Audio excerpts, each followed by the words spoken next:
నమస్కారం అండి. తెలుగు భాషా చైతన్య సమితి మరియు లక్ష్య సాధన ఫౌండేషన్ల పుష్కర వార్షికోత్సవ సందర్భంగా తెలుగు భాషకు పట్టాభిషేకం అనే కార్యక్రమాన్ని తెలుగు భాష అంతర్జాతీయ సదస్సు మరియు అంతర్జాతీయ కవి సమ్మేళనం అనే కార్యక్రమంతో ముందుకు వచ్చారు మన పెద్దలు ప్రముఖులు. ఈరోజు మన ప్రజావాణి టీవీ స్టూడియోకి విచ్చేసి ఉన్నారు. ముందుగా వారిని పరిచయం చేసుకుందాం. నమస్కారం అండి. మీ గురించి? నా పేరు బడే సాబ్, తెలుగు భాషా చైతన్య సమితి వ్యవస్థాపకుని, ఫౌండర్ని. ఈ కార్యక్రమానికి మేమే చేస్తున్నాం. నాతో పాటు మా కార్యవర్గ సభ్యులు వాళ్ళందరూ ఉన్నారు. వారిని కూడా మనం పరిచయం చేసుకున్నాం. అందరికీ నమస్కారం. నేను మీ రామకృష్ణ చంద్రమౌళి, కవి, విశ్లేషకుడిని. ఈ విశ్రాంత జీవితంలో నేను సాహిత్యం వైపు ఎక్కువ మక్కువ చూపి నాకు చేతనైనంత సేవ చేయాలన్న ఉద్దేశంతో ఈ తెలుగు భాషా చైతన్య సమితిలో ఉపాధ్యక్షుడిగా పనిచేస్తున్నాను. ప్రభుత్వ ఉద్యోగిగా నేను 34 సంవత్సరాలు చేసి రిటైర్ అయ్యాను. కానీ కవిగా నేను 1971 నుంచే గుర్తింపు పొందాను. డాక్టర్ సి నారాయణ రెడ్డి గారి శిష్యుడిగా నాకు మంచి గుర్తింపు ఆ రోజుల్లోనే ఉండేది. ఇక తగిన విషయాలు మాట్లాడే ముందు మన పెద్దలు మాట్లాడిన తర్వాత నేను వేరే విషయాలు, భాషకి సంబంధించిన విషయాలు మాట్లాడదలుచుకున్నాను. అందరికీ నమస్కారం. నా పేరు మండల గురునాథం. మేడ్చల్ జిల్లాలో తెలుగు ఉపాధ్యాయుడిగా పనిచేస్తున్నాను. తెలుగు భాషా చైతన్య సమితి కార్యదర్శిగా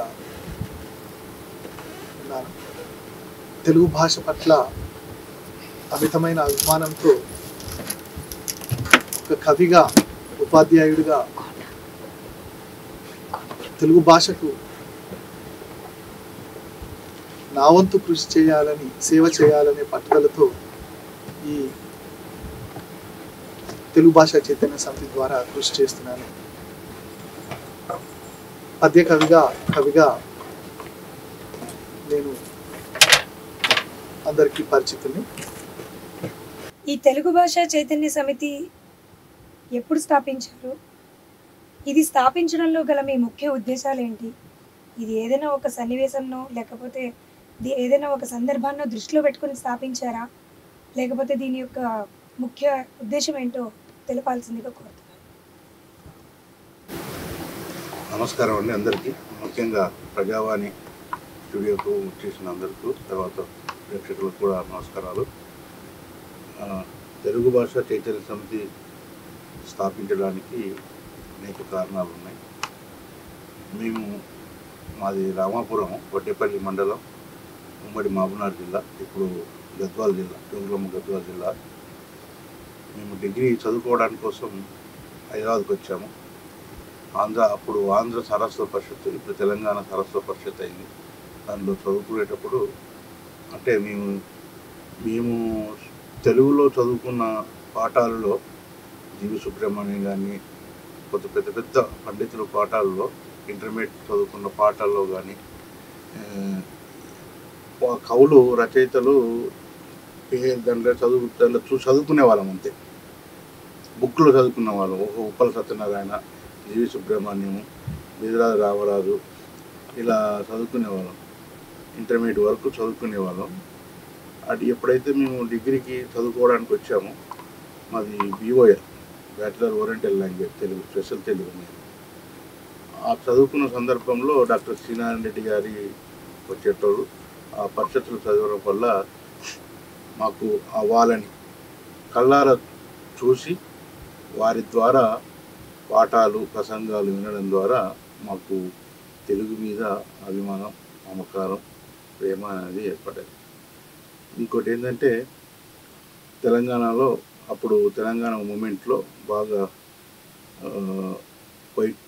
యాజిటేషన్ ఉండేది, ఉద్యమం జరుగుతుంది. అప్పుడు కిరణ్ కుమార్ రెడ్డి గారు ప్రపంచ తెలుగు మహాసభలు తిరుపతిలో ఏర్పాటు చేశారు. అప్పుడు అందరూ తెలంగాణలో ఉన్న కవులు, కళాకారులు అందరూ దాన్ని బ్యాన్ చేశారు. ఒకరో ఇద్దరు పోయారు అక్కడికి. మిగతా మ్యాక్సిమం 99% అందరూ కూడా బ్యాన్ చేసి పెట్టకూడదు అని పెట్టారు. ఆ సందర్భంలోనే మేము, మా గురువుగారు అయిన కాసిం గారు, తర్వాత కె శ్రీనివాస్ గారు, ఆ సభకు నారాయణ రెడ్డి గారు, తర్వాత అల్లం నారాయణ గారు ఇట్లా చాలామంది వచ్చారు. అప్పుడు దాన్ని పోరు పోసుకుంది. ఆ సందర్భం అప్పటి నుంచి మేము అంటే మా కళాశాలలో చదువుకున్న విద్యార్థులం అందరం కలిసి మేము చదువుకునే తెలుగే కాబట్టి, తెలుగు బోధిస్తున్నారు కాబట్టి మనం ఏదో ఒకటి చేయాలి, తెలుగే ఈరోజు మనకు భోజనం పెడుతుంది కాబట్టి మనం దాన్ని కాపాడుకోవాలా, దాన్ని మనం వ్యాప్తం చేయాలనే ఆలోచనతోని 2012లో ఏర్పాటు చేశాం. ఆ ఏర్పాటు స్టేషన్లో నేను అధ్యక్షుడిని, తర్వాత కేవి జనార్దను, మల్లయ్య, తర్వాత గంగు భరత్ కుమారు, జయప్రకాష్, ఎడ్ల కల్లేషు ఇట్లా అందరం కలిసి దాన్ని ఏర్పాటు చేసి దాన్ని చిన్నగా చేసుకుంటూ కవి సమ్మేళనాలు, కవులు, జయంతులు, భాషా సదస్సులు, ఇవన్నీ చేసుకుంటూ వచ్చాం. తెలుగు భాషా చైతన్య సమితి వారు సాధించిన లక్ష్యాలు ఏమిటి ఇప్పటి వరకు? మేము సాధించిన లక్ష్యాలు చాలా ఉన్నాయమ్మా. ఒకటి కాదు, రెండు కాదు. అంటే మేము కరోనా కాలంలో ఒక జూమ్ మీటింగ్ పెట్టి ఒక 66 వారాలు ప్రతి వారం మిస్ కాకుండా, అంటే ఆ కాలంలో బయటికి రావడానికి కూడా సాహసించని వ్యక్తులు. అలాంటిది మేము టెక్నాలజీని వాడుకొని జూమ్ కావ్యగానం అన్న పేరుతో తెలంగాణ భాష సాంస్కృతిక శాఖ డైరెక్టర్ మామిడి హరికృష్ణ గారి సహకారంతో 66 వారాలు ప్రతి వారం ఆదివారం ఆ కార్యక్రమం 5 నుంచి 8 గంటల వరకు, అంటే మా కార్యక్రమానికి రెండు తెలుగు రాష్ట్రాల వాళ్ళు ఎదురు చూసేవాళ్ళు. అంటే మేము ఒక్కొక్క వారాన్ని ఒక్కొక్క వ్యక్తిని, ఆ నిష్ణాతులైన కవిని, పండితుని, రచయితని తీసుకొని పరిచయం చేసేవాళ్ళు. ఉదాహరణకు చిదారెడ్డి గారు ఉన్నారు. ఆయన రాసిన గ్రంథాలలో ముఖ్యమైన గ్రంథం, ఆయన ఎందుకు రాసింది ఆ గ్రంథం, ఆ రాయడానికి ఇతివృత్తం ఏంది, ఎందుకు రాయవలసి వచ్చింది అనేది ఆయన్నే చదువుతాడు, ఆయన్నే చెప్తాడు. కాబట్టి అట్లా ఆ కార్యక్రమాలకు బాగా మాకు ప్రచారం జరిగింది. అట్లనే ముఖ్యమంత్రి గారు, తెలంగాణ ప్రభుత్వం, మన కేసీఆర్ గారు ప్రపంచ తెలుగు మహాసభలప్పుడు 3 రోజులు అంగరంగ వైభవంగా చేశారు. అప్పుడు మేము అందరం మా సభ్యులందరం పోయి, ప్రపంచ తెలుగు మహాసభలు చేస్తే కాదు కదా సార్, తప్పనిసరిగా ఉత్తర ప్రత్యుత్తరాలు అనేది తెలుగులో రావాలి, 10వ తరగతి వరకు తప్పనిసరిగా తెలుగు చదవాలి, అది ఇంటర్మీడియట్లో కూడా ఉండాలి అని ఏర్పాటు చేశాం. ప్రతిపాదిస్తే దానికి అప్పుడు తెలంగాణ సాహిత్య అకాడమీ చైర్మన్ సిద్ధారెడ్డి గారు, అప్పుడు ప్రభుత్వ సలహాదారులు, సాంస్కృతిక సలహాదారు ఉన్న కేవీ రమణాచారి గారు, వాళ్ళు మీరు ప్రతిపాదన చాలా బాగుంది, మేము చేస్తామన్నారు. అది ఇంటర్మీడియట్ వరకు చేస్తాము అన్నారు. చివరకు అది ఎట్లా వచ్చిందంటే 8వ తరగతి వరకే వచ్చింది. తర్వాత ఇంటర్మీడియట్ కూడా పెడతామన్నారు. కొన్ని దుష్టశక్తులు, కొన్ని అనివార్య కారణాల వల్ల ఇంటర్మీడియట్లో వాళ్ళు సంస్కృత్ వాళ్ళు టీచర్లందరూ కూడా ఒత్తిడితోని, వేరే వాళ్ళతో ఒత్తిడి తెప్పించి సీఎం గారిని కన్విన్స్ చేసి ఇంటర్మీడియట్ వరకు తీసేశారు. తర్వాత మళ్ళీ రేవంత్ రెడ్డి గారు ముఖ్యమంత్రి అయిన తర్వాత విధిగా 10వ తరగతి వరకు సిబిఎస్ కానీ, ఐసిఎస్ కానీ, ఇంటర్నేషనల్ కానీ, ఎస్ఎస్లో కానీ మన తెలంగాణ రాష్ట్రంలో చదివిన వ్యక్తి తప్పనిసరిగా తెలుగు భాష చదవాలి. అది ఫస్ట్ లాంగ్వేజా, సెకండ్ లాంగ్వేజా, థర్డ్ లాంగ్వేజా, అది మేము సాధించిన విజయం. తెలుగువారి జనసంఖ్య ఎక్కువగా ఉన్నప్పటికీ, మాతృభాష తెలుగు మాట్లాడే వాళ్ళ సంఖ్య ఎక్కువగా ఉన్నప్పటికీ కూడా భాష మాట్లాడడం అనేది, ఆ మాట్లాడే పోకడ అనేది తక్కువ ఉంది అనే మాట ఎంతవరకు నిజమని మీరు సమర్థిస్తారు? నిజమేనండి, తెలుగు మాట్లాడే వాళ్ళు ఎక్కువ ఉన్నారు, అది మెల్లిమెల్లిగా తగ్గిపోతుంది. తెలుగు భాష తెలిసిన వాళ్ళు ఎక్కువ మంది ఉన్నారు, కానీ మాట్లాడే వాళ్ళు తక్కువ ఉన్నారు అని చాలా మటుకు వినిపిస్తున్న ఒక మాట. అయితే ఈ విషయంలో మనం ముఖ్యంగా గమనించాల్సింది ఏంటంటే, ఇంగ్లీష్ మీడియం అన్నది ఎక్కువగా ఆకర్షించడం వల్ల, అది మార్కుల వల్ల అయితేనేమి, లేకపోతే ఉపాధి లభిస్తుంది అన్న ఉద్దేశం వల్ల అయితేనేమి, ఆ మీడియంలో చదవడం, తర్వాత ఇంటి దగ్గరికి వచ్చిన తర్వాత కూడా ఇంట్లో కూడా తల్లిదండ్రులు తెలుగులో మాట్లాడకపోవడం, మాతృభాషలో మాట్లాడకపోవడం, ఇవన్నీ కూడా పిల్లల్లో మెల్లిమెల్లిగాను వాళ్ళ నిత్య జీవితంలో తెలుగు కంటే ఇంగ్లీష్లో ఎక్కువ మాట్లాడడం జరుగుతుంది. తెలుగు తెలుసు వాళ్ళకి, కానీ మాట్లాడడం మానేస్తున్నారు. దానికి వాళ్ళ కారణాలు వాళ్ళకు ఉన్నా కానీ మాతృభాషని మనం పరిరక్షించుకోవాలి అన్న ఒక ధ్యేయంతో ఉన్న వాళ్ళం కాబట్టి దీన్ని డిస్కరేజ్ చేయాల్సిన అవసరం మనకుంది. అంటే ముఖ్యంగా తల్లిదండ్రులు పిల్లలతో తెలుగులో మాట్లాడడానికి ప్రయత్నం చేయాలి. వీలైనంత వరకు తెలుగు పదాలు వాళ్ళ భాషలో, వాళ్ళ మాటలో వచ్చేటట్టు మనం ప్రయత్నం చేయాలి. నిజానికి ప్రపంచ భాషల్లో తెలుగుకి ఎంతో ప్రాముఖ్యత ఉంది. ఈ మధ్య కూడా అమెరికాలో ఒక యూనివర్సిటీలో తెలుగుని ప్రవేశపెట్టినట్టు తెలుస్తాం, ఒక వార్త విన్నారు. అంటే విదేశాల్లో తెలుగుకి ప్రాముఖ్యత పెరుగుతుంది, కానీ మన తెలుగు రాష్ట్రాల్లో ఈ తెలుగు ప్రాముఖ్యత తగ్గిపోతుందేమో అనిపిస్తోంది. దీన్ని ఎట్లయినా రక్షించుకోవాల్సిన బాధ్యత మన మీద ఉంది. అందుకనే సినారయ్య గారి మాట ఒకటి నేను చెప్పదలుచుకున్నాను. తెలుగు భాష మనది, నిండుగా వెలుగు భాష మనది అన్న రీతిగా మనం అందరం కలిసికట్టుగా పట్టుదలతో పనిచేస్తే తప్పకుండా తెలుగు మాట్లాడే వాళ్ళ సంఖ్య రోజు రోజుకు పెరిగే అవకాశం ఉందని నా అభిప్రాయం. ఇతర ద్రవిడ భాషలతో పోలిస్తే మన తెలుగులోని ప్రత్యేకతలు, దాని యొక్క మాధుర్యం, దాని యొక్క అందచందాలు తెలుపమని కోరుతున్నాను. మీరు అడిగిన ప్రశ్నకి జవాబు చెప్పే ముందు నేను ఇంతకుముందు రాసిన ఒక కవితను చదువుతాను. అయితే ఈ కవిత ప్రాక్టికల్గా ఉంటుంది. తెలుగు భాషని కేవలం పొగడడం కాదు, తెలుగు భాషలోని మాధుర్యాన్ని మనం ఆస్వాదించాలి. కానీ మనకి ఉపాధి ఏదైతే కల్పిస్తుందో, ఏ భాష అయితే కల్పిస్తుందో ఆ భాష నేర్చుకోవడంలో తప్పు లేదు అన్నది నా భావన.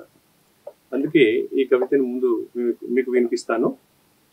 పాలుగారే ప్రాయమందు అమ్మ నేర్పే ఓనమాలు, చిలక పలుకుల చిన్న నోటితో మాతృభాషగా రూపుదిద్దును. అమ్మ భాషలో విద్య నేర్చితే చదువుకున్నది వంటబట్టును, అర్థమైన చదువులెప్పుడు జీవితాంతం వెంట నిలుచును. అన్య భాషని అభ్యసించుట దోషమేమీ లేదు, కాని అమ్మ భాషని మరిచిపోవుట దిక్కుమాలిన తనము అగును. బతుకు తెరువు కొరకు యువత ఇంగ్లీషును అభ్యసించి కన్నవారికి ఉన్న ఊరికి దూరమేగుట పాడి ఆయను. కూడుగుడ్డ మెండుగొస్తే భాష ఏది నేర్చినేమి, మాతృభాషను మరవకుంటే మేలు ఎంతో చేసినట్టే. అంటే ఇక్కడ నా ఉద్దేశం, మాతృభాషని ఎన్నటికీ మరవకండి, జీవితాంతం మీ తోడుగానే ఉంచుకోండి. కానీ వేరే భాషలో చదవడం వల్ల మీకు ఉపాధి లభిస్తుంది అంటే ఆ భాష నేర్చుకోవడంలో తప్పు లేదు అన్నది నా భావన. ఇది ఇట్లా ఉంటే మన కవులు కానీ, మన రచయితలు, పూర్వీకులు, చాలా మంది మేధావులు ఎన్నో విషయాలు తెలుగు మీద మనకు చెప్పారు. ముఖ్యంగా గిడుగు రామూర్తి పంతులు గారు ఆ రోజుల్లోనే మన భాషలో గ్రాంధికం ముఖ్యంగా వారు చెప్పింది. అంటే వాడుక భాషలో ముందు నేర్చుకోవాలి అనేది వీళ్ళ అభిప్రాయం. ఆయన చెప్పిన మాటల్లో ఈ గ్రాంధికం అన్నది చిటారి కొమ్మన మిఠాయి కొట్టం లాంటిది అని. అంటే ఎక్కడో చిటారి కొమ్మలో ఒక మిఠాయి కొట్టం పెట్టడం వల్ల కింద దారిలో నడుస్తున్న వాడికి, ఒక సామాన్యుడికి అది అందదు. ఆ చిటారి కొమ్మని వంచి కిందకి తీసుకురావాలి. అంటే కిందకి తీసుకురావడం అంటే గ్రాంధిక భాషలో ఉన్న విషయాలు వాడుక భాషలోకి రావాలి. అప్పుడే సామాన్యుడు నేర్చుకోవడానికి అవకాశం ఉంటుంది, దాన్ని ఆస్వాదించడానికి అవకాశం ఉంటుంది. గ్రాంధిక భాషలో శబ్దం మనకి వినసొంపుగా ఉండొచ్చు, కానీ అది అర్థం కాకపోతే వ్యర్థం అని వారి ఉద్దేశం. అలానే మన కాళోజీ నారాయణరావు కూడా వాడుక భాషలోనే మనం చదువుకోవాలి, వాడుక భాషలోనే అన్ని గ్రంథస్థం కావాలి అని ఆ రోజుల్లో చెప్పిన మాట ఏంటంటే, పలుకుబడుల మాట కావాలి కానీ బడి పలుకుల మాట కాదు మనకు కావాల్సింది అని నొక్కి ఉత్తానించారు ఆ రోజుల్లో. ఈ విధంగా ఇంకా మనం చెప్పుకోవాలంటే దక్షిణ భారతదేశంలో ఏ ఇతర భాషలకి లేని ప్రత్యేకత మనకి తెలుగులో ఉంది. అందుకే వినసొంపుగా ఉంటుంది, అచ్చులతో అంతమవుతుంది. ఈ విషయం ఇటాలియన్ ఆఫ్ ది ఈస్ట్, అంటే ఇటలీ భాషలో కూడా ఇదే రకమైన శబ్ద పరిచయం ఉంది కాబట్టి దీన్ని తెలుగుని ఇటాలియన్ ఆఫ్ ది ఈస్ట్ అని ఆ రోజుల్లో చెప్పడం జరిగింది. ఈ విధంగా మనకి పలుకుబడులు కానీ ఇవన్నీ మనం తెలుసుకోవాలంటే మన మాతృభాషలోనే తెలుసుకోవాలి. ఈ సందర్భంలో నేను ఒక 2 చిన్న ఉదాహరణలు ఇవ్వదలుచుకున్నాను. మహాకవిగా పేరు పొందిన శ్రీశ్రీ గారు తను శ్లేషలో చాలా బాగా మాట్లాడేవారు. చిన్న ఉదాహరణ చెప్పాలంటే, ఆయన ఒకసారి రైల్వే స్టేషన్ దగ్గర నిలబడి ఉన్నారు. ఆ సందర్భంలో ఆయనకి పరిచయస్తుడు అక్కడ కలిసి ఊరిక అని అడిగాడు. ఆయన ఊరికే అన్నాడు. అంటే ఊరికే అన్న పదాలు అవే శబ్దాన్ని ఇస్తున్నా కానీ అందులో స్టేజ్ ఏంటంటే నేను ఊరికే వచ్చాను, ఏం పని లేకుండా వచ్చాను అని.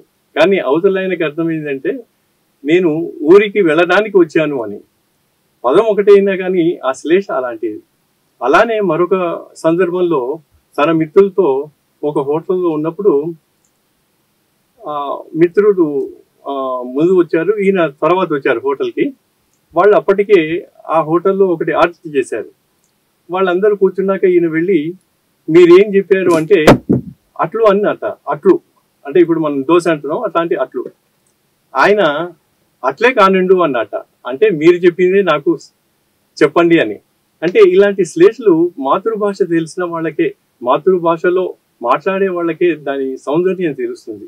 ఇతర భాషలో మాట్లాడే వాళ్ళు ఇంకో భాషని నేర్చుకుంటే, మన భాషని వదిలేసి వేరే భాషలో నేర్చుకుంటే ఇట్లాంటి శబ్ద సౌందర్యాన్ని మనం ఆస్వాదించలేము అని నా ఉద్దేశం.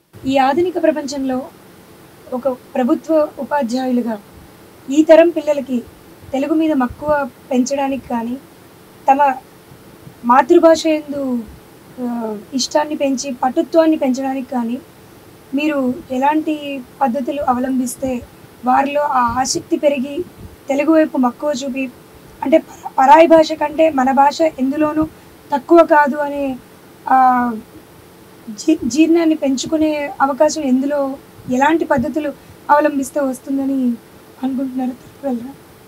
తెలుగదేలయన్న దేశంబు తెలుగు, తెలుగదేలయన్న దేశంబు తెలుగు, ఏను తెలుగు వల్ల బుండ తెలుగు కండ, ఎల్ల నృపులు గొలువ ఎరుగవే భాసాడి, దేశ భాషలందు తెలుగు లెస్స. దేశ భాషలందు తెలుగు భాష లెస్స అని నాడు శ్రీకృష్ణదేవరాయలు చెప్పిన మాట ఈనాటికి కూడా నిజమే అనిపిస్తుంది. ఎందుకంటే భారతదేశంలో తెలుగు భాష ఆదరణ చాలా బాగుంది. అన్ని రాష్ట్రాల్లో కూడా, ఉత్తర భారతదేశము దక్షిణ భారతదేశాల్లో కూడా అన్ని రాష్ట్రాల్లో కూడా తెలుగు వచ్చిన వాళ్ళు చాలామంది ఉంటారు. వాళ్ళ మాతృభాషలో మాట్లాడడం వల్ల మనకు కొంచెం తక్కువగా కనిపించినట్లు అనిపిస్తుంది. కానీ ఎక్కువ మందికి తెలుగు అర్థమవుతుంది, కానీ వాళ్ళ భాషలో మాట్లాడతారు. అదేవిధంగా ఈనాడు మన పాఠశాలల్లో తెలుగు చాలా చక్కగా బోధించబడుతుంది. మాతృభాష విద్యార్థులకు ఆ తెలుగు పట్ల ఉన్న అనాసక్తిని దూరం చేయడానికి, వాళ్ళలో చైతన్యం కలిగించి మాతృభాష మమకారం వాళ్ళకు ఎలాంటిదో చూపించే దానికి ఉపాధ్యాయులంతా కూడా ఈరోజు కథల ద్వారా, పాటల ద్వారా, వాళ్ళ రకరకాలైనటువంటి భావ పద్ధతుల ద్వారా, కవిత్వ సాహిత్య పద్ధతుల ద్వారా ఈరోజు విద్యార్థులకు పాఠాలు బోధిస్తున్నారు. తెలుగులో అద్భుతమైనటువంటి నీతి కథలు, ఒక గజేంద్ర మోక్షం కావచ్చు, ఒక ప్రహ్లాద కథ కావచ్చు, ఇంకా అనేక నీతి కథలు, శతక పద్యాల్లో ఉన్నటువంటి నీతులు అనేకం, ఒక వేమన శతకం కావచ్చు, సుమతి శతకం కావచ్చు, ఆనాటి నుంచి ఈనాటి వరకు అనేక సాహిత్య ప్రక్రియల్లో మనకు ఎన్నో రకాలైనటువంటి తెలుగు మాతృభాష గొప్పతనం ఈనాటికి ఉంది. కాబట్టి ఉపాధ్యాయులందరూ కూడా చాలా చక్కగా తెలుగు భాష నేర్చుకొని వాళ్ళు తెలుగు ఉపాధ్యాయులుగా వాళ్ళు ఈనాడు మారి, తెలుగు అభిమానులుగా మారి, వాళ్ళంతా విద్యార్థులలో చైతన్యాన్ని కలిగించి వాళ్ళలో తెలుగు పట్ల ఆసక్తిని పెంచుతున్నారు. ఇప్పుడు చూస్తున్నాం మనం, ఈ మధ్యకాలంలో పేపర్లో చూసిన మొన్న 9వ తరగతి విద్యార్థి శతకం పూర్తి చేసింది అని చెప్పేసి మనకు పేపర్లో వచ్చింది. అదేవిధంగా సాహిత్య పోటీల్లో కూడా ప్రథమ బహుమతి, ద్వితీయ బహుమతి, వ్యాసాలు రాయడం కావచ్చు, లేఖలు రాయడం కావచ్చు, కవిత్వాలు రాయడం కావచ్చు, పిల్లల్లో అంటే ఆసక్తి పెరుగుతుందన్నమాట. ఉపాధ్యాయులు వాళ్ళు నిరంతర కృషి చేస్తూ వాళ్ళలో చైతన్యాన్ని కలిగిస్తూ ఉన్నారు. అదేవిధంగా ఎక్కువ మార్కులు వచ్చిన రిజల్ట్ వచ్చినప్పుడు చూస్తే తెలుగు భాషలో బాగా మంచి మార్కులు తెచ్చినప్పుడు పిల్లల్లో చాలా ఆనందం. అదేవిధంగా ఇంటర్లో కానీ డిగ్రీలో కానీ తెలుగు సబ్జెక్టు తీసుకున్నటువంటి వాళ్ళ మానసిక స్థితిలో ఎంతో ఉల్లాసము, సంస్కృతి సాంప్రదాయాలు, విలువలు కొట్టొచ్చినట్లే కనబడతాయి. వాళ్ళు రేపటి భవిష్యత్తులో ఉద్యోగాలు సాధించినప్పుడు లేకపోతే ఇంకేదైనా జీవితంలో స్థిరపడ్డప్పుడు కూడా వాళ్ళలో విలువలు కొట్టొచ్చినట్లుగా కనిపిస్తాయి, విలువలు బాగా కనిపిస్తాయి. అంటే ఇదంతా కూడా మాతృభాష యొక్క గొప్పతనమే. కాబట్టి మాతృభాష చదువుకున్నటువంటి పిల్లల్లో వాళ్ళ మానసిక పరివర్తన, తర్వాత విలువలతో కూడినటువంటి వాళ్ళ నిత్య జీవన విధానం ఈ దేశానికి, ఈ సమాజానికి ఎంతో అవసరంగా భావించబడుతుంది. కాబట్టి వాళ్ళ విధంగా ఎదుగుతున్నారంటే ఈరోజు పాఠశాలల్లో విద్యా విధానమే కారణంగా చెప్పవచ్చు. అందుకనే నేను కూడా ఒక ఉపాధ్యాయునిగా పిల్లల్లో వచ్చినటువంటి చిన్న చిన్న ఇబ్బందులను దూరం చేస్తూ, వాళ్ళకి సాధారణంగా రైటింగ్లో కొంచెం ఇబ్బందులు అనిపిస్తాయి. నేను తప్పు రాశానేమో, జట తప్పు అయినా, ఒక చిన్న ఒత్తు తప్పు అయినా పిల్లల్లో ఏర్పడుతుంది అనైక్యత. అయ్యో నేను ఎంత బాగా నేర్చుకున్నా, తప్పు రాస్తున్నా, సరిగ్గా రాయటం లేదే అనుకుంటాడు. కాబట్టి అటువంటి చిన్న చిన్న దోషాలను దూరం చేసి వాళ్ళలో ఒక చైతన్యాన్ని కలిగించి మాతృభాష పట్ల మమకారాన్ని పెంచి చదువు అందించి సమాజంలో గొప్ప పౌరులుగా తీర్చిదిద్దే ప్రయత్నం చేస్తున్నాము. మా వంతు కృషి చేస్తున్నానని చెప్పేసి నేను చెప్తున్నాను. తెలుగు భాష అభివృద్ధికి మీరు వ్యక్తిగతంగా, సమాజం పరంగా, ఇటు మన ప్రభుత్వం పరంగా ఎటువంటి పద్ధతులు అవలంబిస్తే పిల్లల్లో తమ మాతృభాష పట్ల ఆసక్తి పెరుగుతుందని ఒక ఉపాధ్యాయులుగా మీరు అనుకుంటున్నారు? పిల్లల్లో సాహిత్యం పట్ల అభిమానాన్ని పెంచాలి. ఫస్ట్ వాళ్ళకు మనం చెప్పే కథలు అర్థవంతంగాను రాగయుక్తంగాను ఉంటే వాళ్ళు తొందరగా ఇష్టపడే తత్వం ఏర్పడుతుంది. ఉదాహరణకు రాఘవ పాండవీయం శ్లేష కథ కవితా విధానంలో పింగళి సూరణ గారి అద్భుతమైనటువంటి వర్ణన మనకు కనిపిస్తుంది. దశరథ మహారాజు శ్రవణ కుమారుని ఇద్దరి మధ్య జరిగినటువంటి సంభాషణ, ఈ కథలు చాలా బాగా పిల్లలు ఇష్టపడే సందర్భాలు ఉన్నాయి. ఇష్టపడిన సందర్భాలు నేను కూడా చాలాసార్లు పాఠశాలలో చెప్పాను. వాళ్ళు మళ్ళీ అడిగి తెలుసుకోవడం కూడా జరుగుతుంది. అందులో నుంచి ఒక చిన్న విషయం చెప్పి ఆసక్తి ఎలా ఉంటుందో చెప్పుకున్నాను. దశరథ మహారాజు వేటకు వెళ్ళి ఒక దట్టమైన అరణ్యం లోపల ఆ రోజు వేట దొరకలేదని చెప్పి పొదల చాటున దాచుకొని ఏదో ఒక జంతువు ఈ సరస్సులో సమీపంలో ఉన్న సరస్సులోకి వచ్చి నీళ్లు తాగలేకపోతుందా, అప్పుడు దానిని వేటాడి నేను ఈ రోజు నా వేట పూర్తి అయిందని తిరిగి వెళ్ళవచ్చు. మహారాజుగా ఈ వేట లేకుండా తిరిగి వెళ్తే అవమానం కాబట్టి ఆ పొదల్లో నక్కి శబ్దభేది విద్యను ఆసరాగా చేసుకుని ఉన్నాడు. అప్పుడు శ్రవణ కుమారుడు తన తల్లిదండ్రులను కావడి పైన కూర్చోండబెట్టుకొని మోసుకుంటూ కాశీయాత్రకై బయలుదేరి ఈ అడవి గుండా వెళ్తూ ఉండగా తల్లిదండ్రులను కోరిక అడిగాడు. అమ్మా, మీకేమైనా కోరిక ఉందా చెప్పండి అని అంటే, నాయన నాకు దాహం వేస్తుంది, కొంచెం మంచినీళ్ళు ఇవ్వగలవా, తేగలవా అంటే సరే అని చెప్పేసి ఆ చెట్టు పొదరింటి దగ్గర ఒక చోట వాళ్ళ ఇద్దరిని కూర్చోబెట్టి కావడి తీసుకొని నీళ్ళ కోసమై ఆ సరస్సులో అక్కడిక్కడ తిరుగుతూ సరస్సు కనిపించేసరికల్లా ఆ దగ్గరకు వచ్చేసి ఆ నీళ్లు ముంచుకుంటున్నాడు. ఆ సందర్భంలో ఆ కావడికున్న నీళ్ళలో పెట్టాడు. అప్పుడు దశరథ మహారాజు ఏదో ఏనుగు వచ్చింది అనుకొని ఈ నీళ్లు ముంచుతుంటే ఆ శబ్దం వచ్చింది, బడబడ అనే శబ్దం రావడం వల్ల ఏనుగు వచ్చింది అని భ్రమించి ఆ బాణం వేశాడు. బాణం వేసరికల్లా అమ్మా అని చెప్పేసి శ్రవణ కుమారుడు పడిపోయి ఉన్నాడు బాణం దాకి. అప్పుడు దశరథ మహారాజు, అయ్యో నేను ఎంత అపచారం చేస్తుంది, నేను బాణం వేసింది ఎవరికో మనిషికి వేసినట్లున్నానే, మానవునికి వేసినట్లున్నానే, నేను జంతువుని పొరపడితేనే అని చెప్పేసి పరుగున ఊరుకొచ్చి ఆయనను ఆ విధంగా చూసేసరికి ఆశ్చర్యపోయి బాధతో కుంగిన హృదయంతో ఉన్నాడు. ఈ విధంగా శ్రవణ కుమారునికి చెప్తున్నాడు. ఏనుంగని కరమరయక పూనితా కిట్టి ఎడల పొసగునే, ఏ యంగానమో కాల నియమగతితో నా వేట మునియుగంబు తుక్కించెదుదన్. ఎంతటి అపచారం చేస్తుని ఏనుగు అనుకుని యొక్క ఈ బాణమును శ్రవణ కుమారునిపై వదిలితినే. శబ్దభేది విద్య ద్వారా ఎంతటి అపచారం జరిగింది. నేను ఏనుగు అనుకొని ఏమాత్రం కనికరం లేకుండా ఈ విధంగా బాణం ప్రయోగిస్తుని అని చెప్పేసి బాధపడుతూ ఈ విధంగా అంటున్నాడు. నేను చేసిన ఈ యొక్క పనికి మునియుగంబు దుఃఖించే దుదన్ అంటున్నాడు. అంటే మునియుగంబు ముని యొక్క శ్రవణ కుమారుడైనటువంటి ముని యొక్క తల్లిదండ్రులు దంపతులకు తీరని అన్యాయం చేస్తేనే అని చెప్పేసి బాధపడుతున్న సందర్భం. నిజంగా ఇది రామాయణ కథార్థం. మహాభారత కథార్థంలో పాండురాజు కిందముడు అనే మహర్షి తన యొక్క భార్య కోరికను తీర్చడం కొరకు చెట్టు పైన భార్యాభర్తలు ఇద్దరు కూడా ముని దంపతులు వాళ్ళు కూర్చొని మాట్లాడుకుంటూ ఉండగా, పక్షుల రూపంలో కూర్చొని మాట్లాడుకుంటుండగా వేటగాడిగా వచ్చినటువంటి పాండు మహారాజు బాణం ప్రయోగించాడు. అప్పుడు ఆ ముని కింద పడి చనిపోయిన సందర్భం, ఆ భార్య దుఃఖించి భార్య కూడా చనిపోవడం. అంటే ఒకవైపు రామాయణార్థం, ఇంకొక వైపు మహాభారతార్థం, రెండు చోట్ల అద్భుతమైనటువంటి కథా విశ్లేషణ పింగళి సూరన. అది మన తెలుగు భాషకు మాత్రమే సొంతం. పద్యం ఒకటే, కథలు మాత్రం రెండు. కాబట్టి విద్యార్థుల్లో ఎంతో అద్భుతమైనటువంటి ఆసక్తి కలుగుతుంది.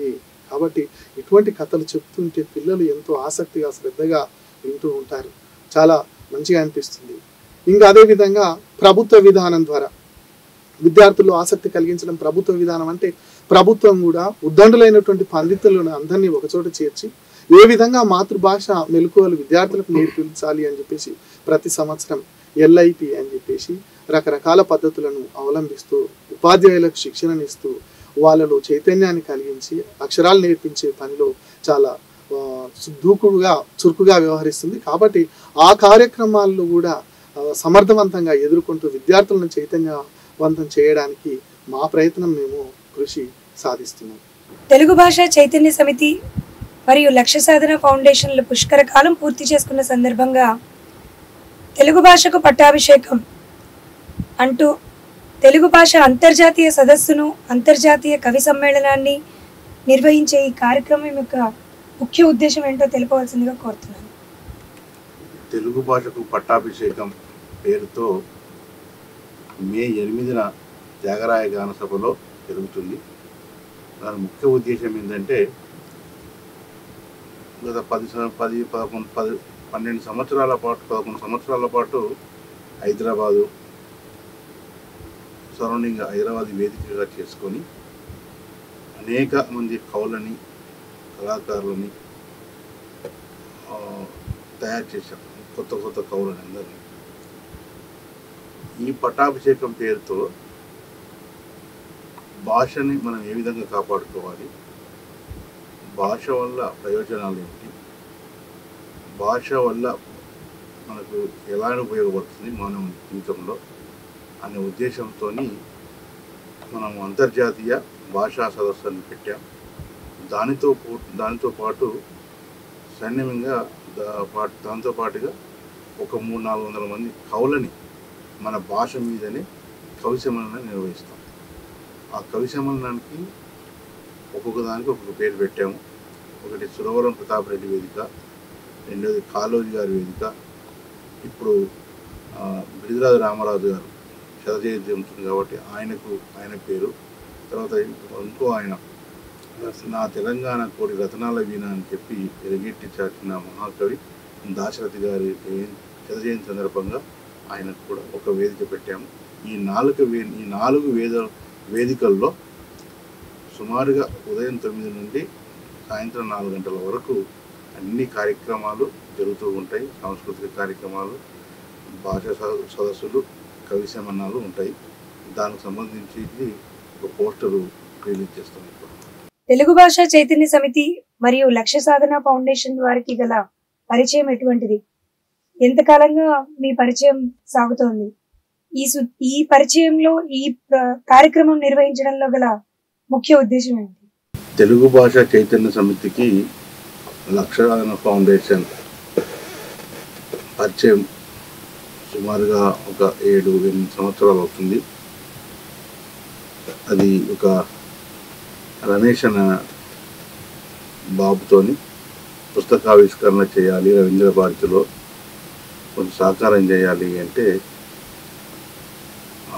అప్పటి నుండి రవీంద్ర భారతి వచ్చి అన్న లక్షాన ఫౌండేషన్కు చైర్మన్గా వివరిస్తున్న ప్రజ్ఞారాధనతో నాకు ఆ రోజు నుంచి ఏర్పడ్డది. అప్పటి నుంచి మా తెలుగు భాష చైతన్య సమితికి ఆయన సహాయ సహకారాలు ఎంతో చేస్తున్నారు. అందుకని ఆయనది కూడా పెట్టి 12 సంవత్సరాలు అవుతుంది ఫౌండేషన్. అందుకని 2 తెలుగు భాష చైతన్య సమితి, లక్షాన ఫౌండేషన్ 2 కలిసి 12వ వార్షికోత్సవం అని ఏర్పాటు చేస్తాం. రేపు తయారై గణసభలో ఏర్పాటు చేస్తున్నాం. లక్షాన ఫౌండేషను అది ఒక వినూతనమైన కార్యక్రమాలు చేస్తారు. దాంట్లో మా తెలుగు భాష చైతన్య సమితి కూడా సహకరిస్తుంది. మాకు వాళ్ళు లక్షాన ఫౌండేషన్ వాళ్ళు కూడా సహకరిస్తారు పెద్ద ఎత్తున. ఈ తెలంగాణలో తెలుగు రాష్ట్రాలలో ఎవరు చేయని విధంగా లక్ష్య సాధన ఫౌండేషన్ వాళ్ళు చేశారు. అది ఏంటంటే గడప గడపకు గోవు గోవిందుడు అనే నినాదంతో సుమారుగా 100 రోజులు హైదరాబాదు నుండి తిరుపతి వరకు ఏ ఊళ్ళో అయితే మేము బస చేస్తామో ఆ ఊళ్ళో వెంకటేశ్వర కళ్యాణం చేసి అక్కడి నుంచి మళ్ళీ నడుచుకుంటూ ఇంకో ఊరు పోయి అక్కడ కళ్యాణం చేసుకున్న విధానం అది ఎవరు కూడా ఇంతవరకు నా 40 ఏళ్ళ వయసులో ఎక్కడ నేను చదవలేదు, చూడలేదు. కానీ ఆ భాగ్యం లక్షాన ఫౌండేషన్ నాకు కల్పించింది. ఎందుకంటే వాళ్ళతో పాటు మేము ఉన్నాం కాబట్టి. అట్లాంటి ఆధ్యాత్మిక కార్యక్రమాలు లక్షాన ఫౌండేషన్ ఎన్నో చేసింది. తర్వాత కోటి రుద్రాక్ష 30 రోజులు కార్తీక మాసంలో కోటి రుద్రాక్ష ఏర్పాటు చేసింది. ఆయన ప్రజ్ఞారాజు గారు, ఆయన పంత వేరు, ఆయన ఆలోచన వేరు, ఆయన విధానం వేరు ఉంటుంది. నాదేమో భాష, పిల్లలకు భాషను ఎలా డెవలప్మెంట్ చేయాలి, పిల్లల్లో భాష ఎక్కువ ఆసక్తి కలిగించాలి అనే దానిపైన మేము ఏర్పాటు చేస్తూ ఉంటాం. దానికి మాకు వాళ్ళు ఆధ్యాత్మికంగా, నేను భాషాపరంగా, ఆధ్యాత్మికంగా కూడా భాషకు తోడైంది. భాషకు ఆధ్యాత్మికతకు తోడై 2 సంస్థలు తెలంగాణ రాష్ట్రంలో, తెలుగు రాష్ట్రంలో ఎక్కువ. నేను ఎక్కడైనా పోతే నన్ను లక్షాన ఫౌండేషన్ చైర్మన్ అంటారు, కానీ తెలుగు భాష చెబుతాను. ఆయన ఎప్పుడైనా కానీ ఫ్రేమ్లో ఉన్నాడు, ఫ్రేమ్ వెనకాలనే పని చేపిస్తాడు. నన్ను ముందు ఉండించి ఆయన పని చేపిస్తాడు రాజుగారు వెంట నాకు పరిచయం కావడం చాలా అదృష్టం. ఎందుకంటే నన్ను ఒక తమ్మునిలాగా ప్రేమిస్తాడు, ఆదరిస్తాడు. నేను కూడా అన్నని ఏ విధంగా గౌరవించాలో ఆ విధంగా గౌరవిస్తాను అన్నమాట. ఈరోజు ఇది చేయాలన్నా అంటే ఆయన నా మాట ఎప్పుడు కాదన్నాడు. ఆయన కూడా మరేసారి ఇక్కడ పోవాలి అంటే కూడా నేను కూడా ఆయన మాట తీసేయకుండా ఎప్పటికప్పుడే, అంటే కమ్యూనికేషన్ గ్యాప్ లేకుండా మా ఇద్దరి మధ్యన ఇంతవరకు సాగుతుంది. ఫ్యూచర్లో కూడా ఇట్లానే సాగుతాం. 2 సంస్థలని ముందుకు తీసుకుపోతాం అనేది తప్పనిసరిగా మేము చెప్తున్నాం. తెలుగు భాషకు పట్టాభిషేకం ఈ కార్యక్రమం ద్వారా ప్రభుత్వానికి మీరు ఎటువంటి నివేదిక ఇవ్వాలని కోరుకుంటున్నారు? భాషపై ఉన్న ఆసక్తి గురించా, లేకపోతే పిల్లల్లో అవగాహన గురించా, దాని యొక్క ప్రాముఖ్యత పెంచాలనా, ఎలాంటి నివేదిక ఇవ్వాలని మీ ఆలోచన? ఈ తెలుగు భాషకు పట్టాభిషేకం పేరుతో ప్రభుత్వానికి నివేదిక ఏంటంటే, ఇప్పుడున్న ముఖ్యమంత్రి గారు భాష మీద చాలా కమాండింగ్ పట్టు చాలా ఉంది కాబట్టి మేము ఏదని చెప్తే చేస్తారనే నమ్మకంతో ఇంటర్మీడియట్ వరకు తప్పనిసరిగా తెలుగు భాష చదవాలి దానిపైన ఒక నివేదిక అనుకున్నాం. తర్వాత ఒకవేళ సంస్కృతం పెట్టిన ఇంటర్మీడియట్లో దాన్ని దేవనాగరిలో రాయాలి. తెల్ల పేపర్ని నల్లగా చేస్తా, మార్కులు వస్తాయి 99 అంటే ఒప్పుకో అట్లనే మేము ఈ పట్టాభిషేకం పేరుతో భాష మీద ప్రేమ ఏర్పడాలి. చాలామంది తెలుగు చదివితే ఏముంది, ఏమొస్తుంది అని చాలామంది అంటారు. నీవు ఇంగ్లీష్ చదివి ఎంత సంపాదిస్తావో తెలుగు చదివి ఇంగ్లీష్ కొద్ది డబల్ సంపాదిస్తూ ఉన్నారు. ఇప్పుడు కాలంలో ఇప్పటికి కూడా మాకు కొంతమంది ఫోన్ చేస్తారు, తెలుగులో తప్పులు రాయకుండా చదవడము రాయడం వస్తే నెలకు 20 నుంచి 30 వేలు ఇచ్చేవాళ్ళు ఉన్నారు, సంస్థలు ఉన్నాయి. అందులో మెయిన్గా ఈ మీడియా ప్రింట్ మీడియాలో పనిచేసేటోళ్ళు తెలుగు చదవడానికి రాయడానికి తప్పులు లేకుండా వచ్చేటోళ్ళు చాలామంది అవసరం. ఈ ఎప్పుడైతే ఇంగ్లీష్ మీడియం అనేది వచ్చిందో అప్పటి నుండి తెలుగు రాయడానికి ఇంగ్లీష్ రాయడానికి వస్తలేదు. మాట్లాడుతున్నారు, మాట్లాడే భాష వేరు, రాసే భాష వేరు. కాబట్టి నేను చెప్పదలుచుకుంది ఒకటి ఏంటంటే, తెలుగు అయినా బాగా స్పష్టంగా రాయడము చదవడము తప్పులు లేకుండా వస్తే మీకు ఇంగ్లీష్తోనే అవసరమే లేదు. ఇక్కడే హాయిగా తల్లిదండ్రుల దగ్గర జాబ్ చేసుకుంటూ తెలుగులోనే చేయవచ్చు. ఫర్ ఎగ్జాంపుల్ ఇక్కడ ఉన్న ఇప్పుడు తెలంగాణ నమస్తే తెలంగాణ ఎడిటర్ కృష్ణమూర్తి గారు ఎడిటర్ కదా, ఆయనకి ఎంత జీతం? మొన్నటి వరకు ఆంధ్రజ్యోతి ఎడిటర్ కె శ్రీనివాస్ గారు ఉన్నారు, వారు కదా. ఇప్పుడున్న ఈనాడుకు నాగేశ్వరరావు ఉన్నారు. పత్రికల్లో చాలామంది ఎడిటర్లు ఉన్నారు. వారు ఓకే చేస్తుర్రా? ప్రశాంతంగా వాళ్ళు రాస్తున్నారు కదా, వ్యాసాలు రాస్తున్నారు, తప్పులు లేకుండా చూస్తున్నారు. వాళ్ళ వేరే దేశాల్లో పోయి కదా మన దేశంలో మన రాష్ట్రంలో ఉంటూ మనకు సేవ చేస్తారు.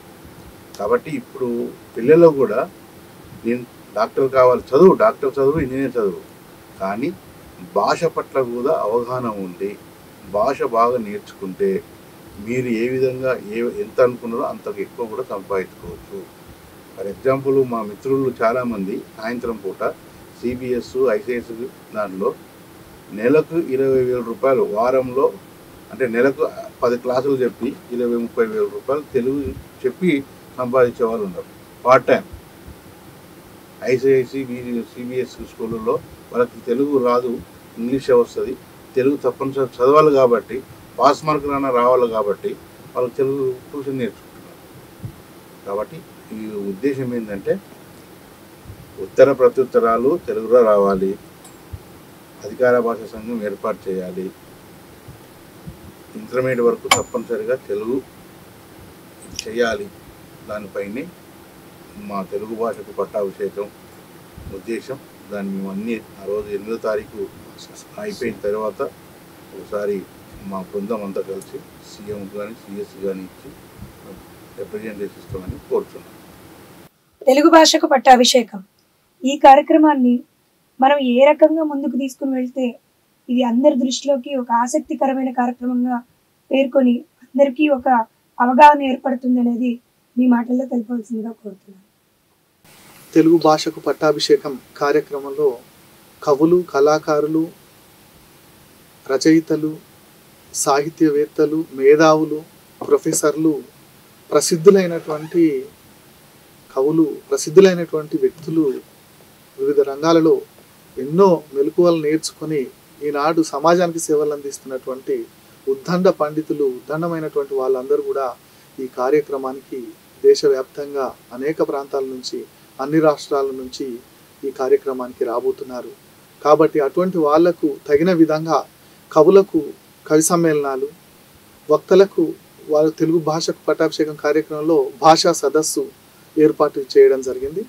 వాళ్ళ యొక్క కవితాగానం కావచ్చు, వక్తల ఉపన్యాసాలు కావచ్చు, భాష పట్ల ఉన్న వాళ్ళ మక్కువను ఏ విధంగా వాళ్ళు వ్యక్తపరుస్తారో వాళ్ళ అభిప్రాయాలు అన్నిటిని క్రోడీకరించుకొని దానికి అనుగుణంగా మళ్ళీ నివేదికను తయారు చేసుకొని ఈ నివేదికను ప్రభుత్వానికి ఇవ్వడానికి మేము కార్యాచరణ రూపొందించుకున్నాము. ముఖ్యంగా ఈ వక్తలు కళాశాలల్లో ఎదుర్కొంటున్నటువంటి, యూనివర్సిటీలో ఎదుర్కొంటున్నటువంటి భాషాపరమైనటువంటి ఇబ్బందులు కావచ్చు, పాఠశాలలో ఎదుర్కొంటున్నటువంటి భాషాపరమైన ఇబ్బందులు కావచ్చు, అటు ఉపాధ్యాయులు, ఇటు ప్రొఫెసర్లు, ఇటు మేధావులు, అటు సమాజంలో ఉన్నటువంటి పండితులు, కవులు, కళాకారులు వీళ్ళందరి చేత అభిప్రాయాలను తీసుకొని వాటికి అనుగుణంగా నివేదిక తయారు చేసుకొని రాబోయే కాలంలో ఎలా నడుచుకోవాలో ఒక నిర్దిష్టమైనటువంటి ప్రణాళికతో ముందుకెళ్ళడానికి మేము తయారవుతున్నాం. అదేవిధంగా ప్రభుత్వానికి కూడా ఈ యొక్క మేధావుల యొక్క ఉద్దేశాలను వ్యక్తపరచడానికి, ప్రభుత్వానికి తెలియపరచడానికి మేము తయారవుతున్నాము. ఈ కార్యక్రమం రేపు 8వ తారీఖు నాడు సమర్థవంతంగా జరుగుతుందని మేము ఆశిస్తున్నాం. మన తెలుగు భాషని ఇంకింత వెలుగులోకి తీసుకురావాలి అన్నా, పునరుద్ధరించాలి అనుకున్నా ఇంక ఏ రకమైన ఆసక్తికరమైన పద్ధతులు పాటిస్తే బాగుంటుందని అనేది మీరు ఏమనుకుంటున్నారు అసలు దాని గురించి అనేది మీ మాటల్లో తెలుపవలసిందిగా కోరుతున్నాను. ఇక్కడ మనం ఒక విషయాన్ని గుర్తుపెట్టుకోవాలి. అదేంటంటే తెలుగు భాష అంతరించిపోవట్లేదు, వెనకబడిపోతుంది. 2000 సంవత్సరాల నుంచి ఉన్న ఈ భాష ప్రాచీన భాష మధ్యలో తురుష్కుల వల్ల కానీ, బ్రిటిష్ వారి వల్ల కానీ, వాళ్ళ చేసిన దాడుల వల్ల మన భాష పైన, మన సంస్కృతి సంప్రదాయాల పైన చేసిన దాడుల వల్ల కొంత వెనకబడిపోతూ అయినా కానీ నెట్టుకొస్తూ ఉంది. దానికంటే భయంకరమైన విషయం ఏంటంటే ఈ రోజుల్లో మనకి స్వతంత్రం వచ్చిన తర్వాత, మనకంటూ మనకు ఒక దేశం ఏర్పడిన తర్వాత, మనకంటూ మనకి భాషా ప్రాతిపదిక మీద రాష్ట్రాలు ఏర్పడిన తర్వాత కూడా అక్షరాస్యులు ఎక్కువైన కొద్దీ మన భాష మీద మక్కువ తగ్గుతోంది, పరభాష మీద మక్కువ పెరుగుతోంది. ఇది ఒక దురదృష్టకరమైన విషయం. ముఖ్యంగా పల్లెల్లో ఇప్పటికీ తెలుగు చాలా బాగా మాట్లాడే వాళ్ళు ఉన్నారు. మాతృభాషలో మాట్లాడుతూనే వాళ్ళు వాళ్ళ పాటలు, వాళ్ళ మాటలు, వాళ్ళ వృత్తులు అన్నీ పల్లెటూళ్ళలో బాగా జరుగుతున్నాయి. కానీ పట్టణ విషయంకి వచ్చేటప్పటికీ అక్షరాస్యత ఎక్కువైన కొద్దీ మన భాష పట్ల మక్కువ తగ్గుతోంది. లేకపోతే అవసరం, వాళ్ళకి అవసరంగా అనిపించవచ్చు, వేరే భాష అవసరం, మన భాష అవసరం లేదు అనిపించవచ్చు. కానీ అది మనసులోంచి తీసేయాలి. మన భాష అవసరం ఎందుకు అంటే మనకున్న భావోద్వేదాన్ని కరెక్ట్గా మనం సరైన పద్ధతిలో వ్యక్తపరచాలంటే మాతృభాషలోనే అది సాధ్యమవుతుంది. ఇతర భాషల్లో నేర్చుకున్న భాషలో అది పూర్తిగా మన భావాన్ని వ్యక్తీకరించడం కుదరదు. ఈ విషయాన్ని తెలుసుకుని మనం ముందుకు పోవాలి. అయితే ఈ విషయంలో నేను 3 భాగాలుగా అనుకుంటున్నాను. ఒకటి, కుటుంబ పరంగా ఏ విధమైన చర్యలు తీసుకోవాలి, సమాజ పరంగా ఏ విధమైన చర్యలు తీసుకోవాలి, ప్రభుత్వ పరంగా ఏ విధమైన చర్యలు తీసుకోవాలి. కుటుంబ పరంగా ఊహ తెలుస్తున్న పిల్లలకి ఇంట్లో ఉన్న పెద్దవాళ్ళు చిన్న చిన్న కథలు చెప్పడం, పద్యాలు చెప్పడం, ఈ భాషలో ఉన్న మాధుర్యాన్ని మాటల్లో వ్యక్తపరచడం, అలా చేస్తూ వాళ్ళని ఈ భాష మీద మక్కువ కలిగేట్టు ముందు చేయాలి. అట్లా మనతో మాట్లాడుతూ వాళ్ళు పెద్దవాళ్ళు అయ్యారంటే ఆ చిన్నతనంలో నేర్చుకున్న ఏ విషయాన్ని వాళ్ళు మర్చిపోవడానికి అవకాశం లేదు. అలానే సమాజపరంగా చూసినప్పుడు సమాజంలో మనం తెలుగు వాళ్ళము ఒకరికొకరు కలిసినప్పుడు తెలుగులోనే మాట్లాడాలి అనే ఒక నిబంధనతో ఉండాలి. అంతేగాని ఈ ఇద్దరు తెలుగు వాళ్ళు ఇంగ్లీష్లోనో, ఉర్దూలోనో, హిందీలోనో మాట్లాడితే మన భాష మాట్లాడడానికి అక్కడ అవకాశం లేదు, మర్చిపోవడానికి ఎక్కువ అవకాశం. అదే కాకుండా మన చుట్టూ ఉన్న ఇతర భాషల వాళ్ళకి కూడా మన భాష అర్థమయ్యే విధంగా 1-2 సార్లు వాళ్ళతో చెప్తూ వాళ్ళ నుంచి మనం పనులు తీసుకోవాలి. కానీ వాళ్ళ భాష నేర్చుకుని మన భాషని మర్చిపోవడం అన్నది ఒక దురదృష్టకరమైన విషయంగా నేను భావిస్తున్నాను. అలానే ప్రభుత్వ పరంగా చూసినప్పుడు మనకి ఎన్నో ఆదేశాలు తెలుగులో రాయమని, తెలుగులో భావ వ్యక్తీకరణ చేయమని ఉన్నాయి. కానీ అది ఈ హెడ్ ఆఫీస్ అంటాం మనం, అంటే ఈ కేంద్రాల్లో ఉన్న ఆఫీసులు, వీళ్ళలో వరకు కొంత నడుస్తోంది. కానీ అది సెక్రటేరియట్ వెళ్ళే మార్గంలో అక్కడున్న సెక్రటరీస్ మనకి ఉన్న ఈ అభిమానానికి వాళ్ళకు ఉండకపోవడం వల్ల మనం రాసిన దాన్ని మళ్ళీ ఇంగ్లీష్లోకి తర్జుమా చేయమని పంపడం కూడా జరుగుతుంది. ఈ విధంగా చేయడం వల్ల ఏమిటంటే తెలుగులో రాసే వాళ్ళకి విసుగు పుడుతుంది, లేకపోతే ఆసక్తి తగ్గిపోతుంది. ఇలా కాకుండా ఈ ఆదేశాలు ఏవైతే ఉన్నాయో ఆదేశాలని పర్యవేక్షిస్తూ దాన్ని పూర్తిగా అమలు చేసే విధంగా ఉండే కమిటీలని సమర్థవంతంగా పనిచేసేట్టు చేయాలి. ఈ విధంగా చేస్తే మనకి అన్ని దశల్లోనూ తెలుగు మాట్లాడడానికి, రాయడానికి, వినడానికి అన్నిటికీ ఉపయోగపడుతుంది. కాబట్టి ఈ విధమైన ఆలోచనలతో మనం ముందుకు సాగాలని నేను అనుకుంటున్నాను. మే 8వ తారీఖు ఉదయం త్యాగరాయ గాన సభలో జరగబోయే తెలుగు భాషకు పట్టాభిషేకం అనే కార్యక్రమాన్ని పురస్కరించుకొని మా తెలుగు ప్రేక్షకుల కోసం ఒక చిన్న పాట కానీ కవిత కానీ పాడాల్సిందిగా ఉపాధ్యాయుల్ని కోరుకుంటున్నాను. తెలుగు భాషకు పట్టాభిషేకం కార్యక్రమం సందర్భంగా తెలుగు భాష చైతన్య సమితి గురించి నేను రాసినటువంటి పాట వినిపించబోతున్నాను. తెలుగు భాష చైతన్య సమితి వెలుగు జిమ్ము మాతృభాష జగతి. తెలుగు భాష చైతన్య సమితి వెలుగు జిమ్ము మాతృభాష జగతి. మాతృభాష మమకారం మానవీయ నుడికారం మహోజ్వలపు ప్రగతిరతం కదిలించును ప్రతినిత్యం. తెలుగు భాష చైతన్య సమితి వెలుగు జిమ్ము మాతృభాష జగతి. అక్షరమే ఆయుధముగా అజ్ఞానమునంతరింప విజ్ఞానపు కాగడాలు వినువీధుల ప్రతిష్ఠించి భాష కొరకు భావి జనుల భాగ్య దీప్తి ప్రసరించగా విశ్వజనుల విజయ గీతి డమరు కంబు మ్రోగించి తెలుగు భాష చైతన్య సమితి వెలుగు జిమ్ము మాతృభాష జగతి. జానపదం భాగవతం భక్తి తత్వమేదైన పద్య గద్య ఇతిహాసము ప్రబంధాల చరితలైన నాటకాలు నవలలైన శతకం కథలేవైన కలం తీర్పును దయించిన కవిత్వాల పదును చూపు తెలుగు భాష చైతన్య సమితి వెలుగు చిమ్ము మాతృభాష జగతి. కావ్యగానమేదైన కవిత్వాల కాంతులైన వ్యాకరణం లోతులైన వ్యాసావళి దీప్తులైన భాషా సదస్సులైన సాహిత్యపు సభలైన వత్తల హృదయాంతనిధిని వెలిగించే దీపకలిక తెలుగు భాష చైతన్య సమితి వెలుగు జిమ్ము మాతృభాష జగతి. బడే సాబు పూరించిన జయబేరి విజయ శంఖం నాదధ్వనులు జగమునెల్ల కదిలించగ ప్రతినిత్యం ప్రతి పలుకున భాషయాస నినాదమై ప్రజ్వరిల్లి ఉద్యమమే ఊపిరిగా ఉదయించిన చైతన్యం తెలుగు భాష చైతన్య సమితి వెలుగు జిమ్ము మాతృభాష జగతి.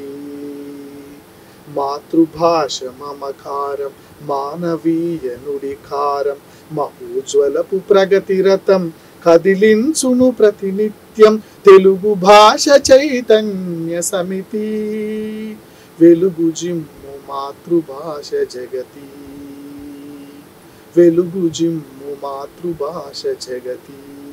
తెలుగు భాష చైతన్య సమితి పుష్కర కాలం పూర్తి చేసుకుంటున్న సందర్భంలో ఈ సుదీర్ఘ కాలంలో మీకు ఎంతోమంది గొప్పవారు పరిచయమైన గొప్పవారు కానీ మీకు సహాయ సహకారాలు అందించిన వారు కానీ మిమ్మల్ని ప్రోత్సహించిన వారు కానీ ఎవరైనా ఉన్నారా? వారి గురించి మీరు చెప్పదలుచుకున్న సందర్భాలు ఏమైనా ఉన్నాయా?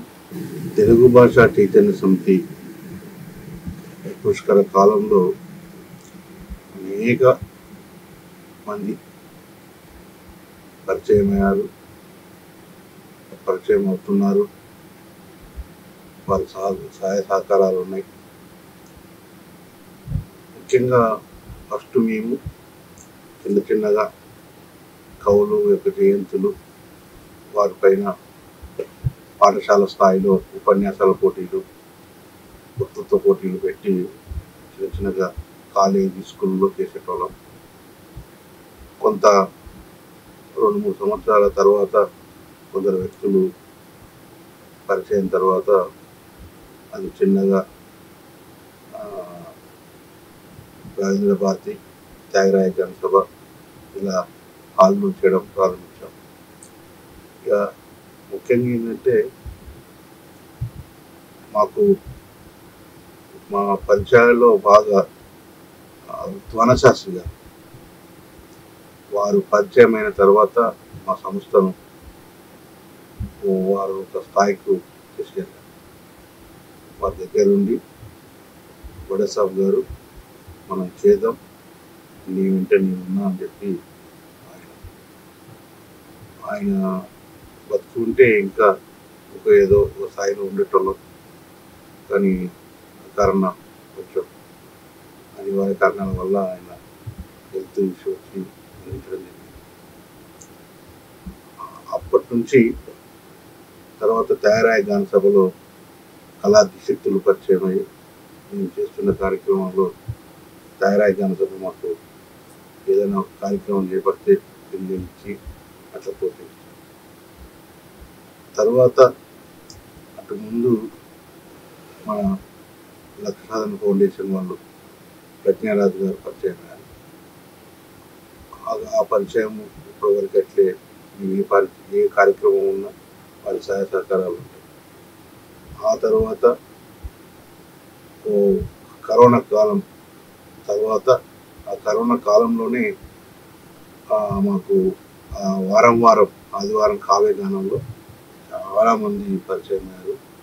ఆ పరిచయాల్లో ముఖ్యంగా మనకు ఇప్పుడు మన పక్కన ఉన్న రామకృష్ణ చంద్రమౌళి గారు, అట్లే గంటా మనోహర్ రెడ్డి గారు, సిపిరెడ్డి గారు, తర్వాత మన సరోజిని మేడం గారు, రాధాకృష్ణ గారు, అంజని గారు, ఇట్లా చెప్పుకుంటూ పోతే చాలా ఉన్నాయి. అట్లే మాకు నక్కా శ్రీనివాస్ యాదవ్ గారు, తర్వాత అట్లే ఇక సాహిత్య అకాడమీ వాళ్ళు పరిచయం వాళ్ళు సిద్ధారెడ్డి గారు కానీ, గౌరశంకర్ గారు, చాలామంది పరిచయం అయ్యారు. వారి వాళ్ళు ఉన్నారు. కానీ ఇప్పుడు మేము ఒక టీముగా అంటే తెలుగు భాష చైతన్య సమితి ఒక కార్యక్రమం ఏర్పాటు చేస్తే అందులో మా టీం అనేది తప్పనిసరిగా ఉంటుంది. సార్ రామకృష్ణ సార్ ఉంటారు, రాధాకృష్ణ గారు ఉంటారు, అంజన్ కుమార్ ఉంటారు, సరోజిని మేడం ఉంటారు, తర్వాత గంటా మనోహర్ రెడ్డి గారు, ప్రజ్ఞారాజు గారు, ఇలా మాకు టీం నేను మీటింగ్ పెడితే తెలుగు భాష చైతన్య సమితి మీటింగ్ పెడితే వీళ్ళ వీరి సహాయ సహకారాలు ఇప్పుడు కూడా మరవలేము. తెలుగు భాష చైతన్య సమితి వారికి ఏం చేసినా వారి రుణం మేము తీర్చుకోలేము. ముఖ్యంగా ఈరోజు అంటే నన్ను ముందు నడిపించడంలో తెలుగు భాషకు పట్టాభిషేకం చేయడంలో నేనున్నా అని చెప్పి వెనక ముందు సహకారాలు ఏదన్నా మనం చూసుకుందామని చెప్పి రామకృష్ణ చంద్రమౌళి గారు చూద్దాం ఏదన్నా కానీ ముందు అయితే అడిగేద్దాం అనే ఆలోచనతో ఆయన, తర్వాత ప్రజ్ఞారాజు, గంటా మనోహర్ రెడ్డి, సిపిరెడ్డి, రాధాకృష్ణ వీళ్ళందరూ ఓడి చెయ్యి ఏదన్నా ఉంటే మనం చూసుకుందాం దాన్ని ముందుకు నడిపే వాళ్ళ వ్యక్తులు వల్ల. ఎందుకంటే ఇంత పెద్ద కార్యక్రమాన్ని ఏదైనా కానీ ఇప్పుడు ఈ కాలంలో ఆర్థికంతో ముడిపడి అన్నీ చేయాలని ఆర్థికంగా సామాజికంగా నన్ను బాగా ప్రోత్సహించి ముందుకు నడుపుతున్న వీళ్ళు కాబట్టి వీళ్ళకు మరొకసారి మనస్ఫూర్తిగా వారికి అభినందనలు, మాకు శుభాకాంక్షలు తెలియజేస్తున్నాం. వీళ్ళందరూ కూడా మాపై ఇంకా ఇలానే ప్రేమ చూపించి ముందు జరిగిపోయే పెద్ద కార్యక్రమాలు కూడా పాల్పంచుకోవాలి అని వారిని మేము కోరుకుంటున్నాం. తెలుగు భాషకు పట్టాభిషేకం అనే ఈ కార్యక్రమాన్ని, ఈ మహోజ్వలమైన యజ్ఞాన్ని ముందుకు తీసుకెళ్తున్న పెద్దలందరికీ మా ప్రజావాణి యాజమాన్యం తరఫున, మా తెలుగు ప్రేక్షకులందరి తరఫున మీ అందరికీ హృదయపూర్వక నమస్సుమాంజలి. ఇంతటి అమూల్యమైన కార్యక్రమాన్ని ముందుకు తీసుకువెళ్తున్న ఈ సందర్భంలో కూడా మీ అమూల్యమైన సమయాన్ని మా కోసం వెచ్చించి, మా కోసం, మా తెలుగు ప్రేక్షక జనాల కోసం ఇంత సమయాన్ని వెచ్చించినందుకు పేరు పేరున ధన్యవాదాలు తెలుపుకుంటున్నాను.